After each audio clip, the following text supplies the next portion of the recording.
नमस्कार मित्रांनो, ठरलं तर मागे सिरीजमध्ये काय घडले आपण ते बघणार आहोत। खूपच रंजक भाग या ठिकाणी तुम्हाला बघायला मिळेल। अर्जुनने तन्वीचे ठसे असलेले नोटा दाखवल्या। या प्रियाने पैशासाठी विलासचा खून केला हे देखील तो पटवून देतो। रडकुंडीला आले असते मात्र दामिनी, महिपत आणि साक्षी हसू लागतात।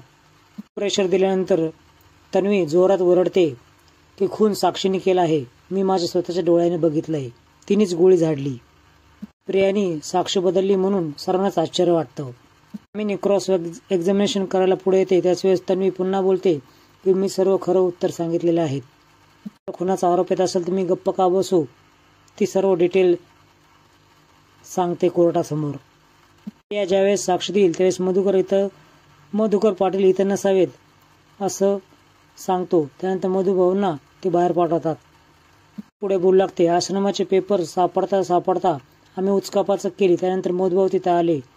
मी लपल्यानंतर साक्षी मधुभाऊ यांच्यामध्ये वादावाद वाढले। मधुभाऊ खाली पडले। त्यानंतर साक्षीने गोळी विलासवर झाडली।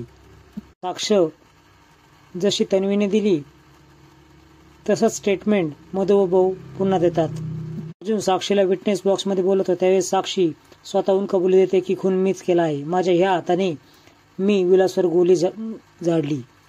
पुढे बोलू लागते, मी खून केल्यानंतर प्रियाने सर्व पुरावे नष्ट केले। बंदुकीवरचे फिंगरप्रिंट्स पुसून मधुभाऊंचे फिंगरप्रिंट त्याच्यावर आले यासाठी तिने बंदूक मधुभाऊंच्या हातामध्ये दिली जे बेशुद्ध होते।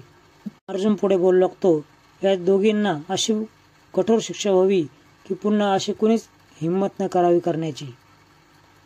जज पुढच्या एपिसोडमध्ये तुम्हाला निकाल सांगणार आहेत।